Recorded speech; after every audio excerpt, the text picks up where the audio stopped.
It's basically a quandary of no wonders. No wonder the business community is fighting this, and I think you're right. There's some very distinct boundaries there, very distinct needs, very distinct differences. Also, no wonder the neighbors brought it up, because they've been beleaguered for too long without any lifeline from anyone. And in a progressive, wealthy community like this one, why we would have the heart of our city. That's why that's the name of my blog, is The Heartbeat. It was formed out. I mean, we were the first. We were born out of the North Central listserv and that community, because I've always considered it to be the heart of Columbia.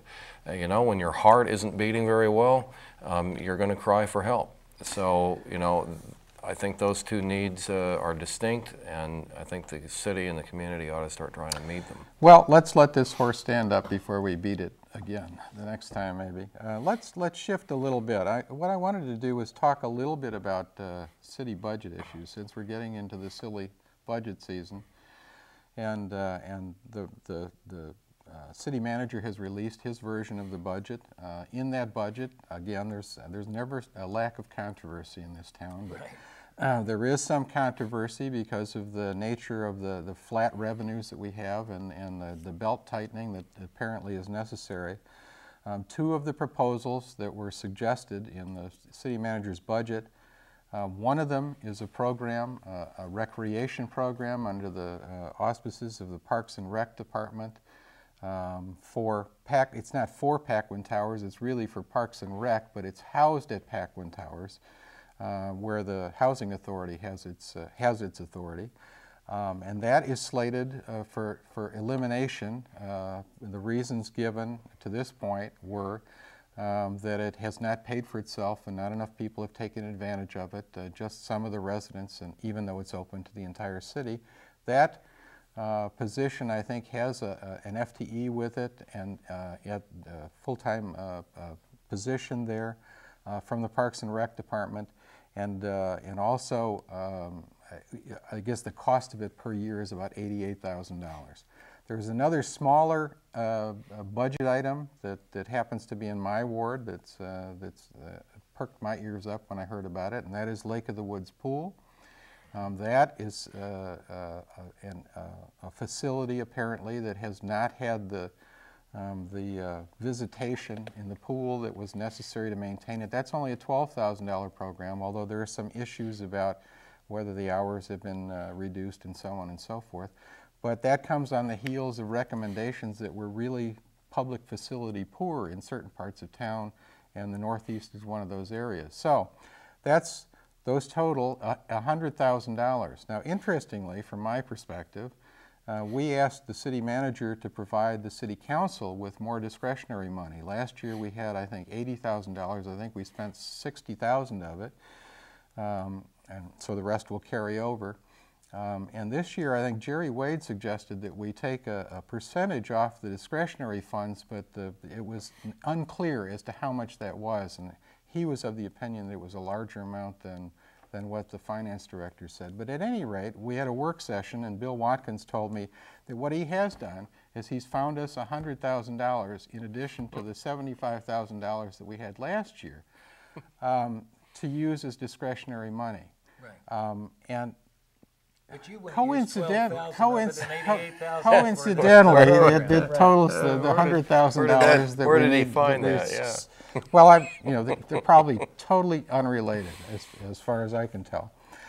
We have to get into the budget and find out. But this begs the question of the programs, the need for these programs, and where to cut. There is also in this budget the announcement that this is such a lean year that 5 positions have been eliminated. One of those is that Paquin Tower position. On the other hand, there have been 24 new FTEs put into effect, not the least of which is a business ombudsman as a function of READY to facilitate the applications, the kind of things we were just talking about a little bit in terms of streamlining. So that's proposed. I don't know where that's going to go. And then one full-time employee cut at READY. That's true, but in total there are 24 new positions across the board, although 5 got cut. So the analysis of this budget is going to be really interesting, and a couple of us who were rookies last year aren't anymore. And I think this is going to be a real interesting budget season. But what do you think about it? What do you think about the Paquin? Do you know much about the Paquin thing and some of these other issues? I think it's discouraging. I've been watching the advocates for the disability community blogging and writing into listservs and letters to the editor, et cetera, about this. And it sounds like a very important program. Our own producer, Pat Fowler, brought up a good point. She said, you know, are all of the justifications that have been given for the reduction of this program, have you substantiated everything that's been provided to you about why these programs are being reduced? And if not, then why are they being reduced? And why are they hitting the city's most vulnerable? And why are they being juxtaposed in the media against the $100,000 increase to the discretionary fund? I mean, that to me is, whether or not they're related in the line items in the budget, they've become related in the media. And it seems, I don't like the way that's playing out. And it's just $100 grand. We're spending $15 million on a new parking garage, $25 million on a new city hall. What were the salary increases for the top level staff, like the from 129 to 155,000? Well, sure, big salary increases for all top level staff, and yet this is being played against the idea that we're having a lean budget year. This doesn't add up to me, and I don't like it. It seems I don't know enough about the operation of the program. But it seems harsh to me. It seems cruel, and I think it seems like a wrong priority. I agree with Mike that I think you're taking on people who can at least defend themselves in so many different ways, economically or whatever. And I think that one sounds wrong. The pool issue, in your word, Karl, I don't know. I'm not going to go. You'll have to talk to my wife about that. Right, and that may be a wonderful facility. Yeah.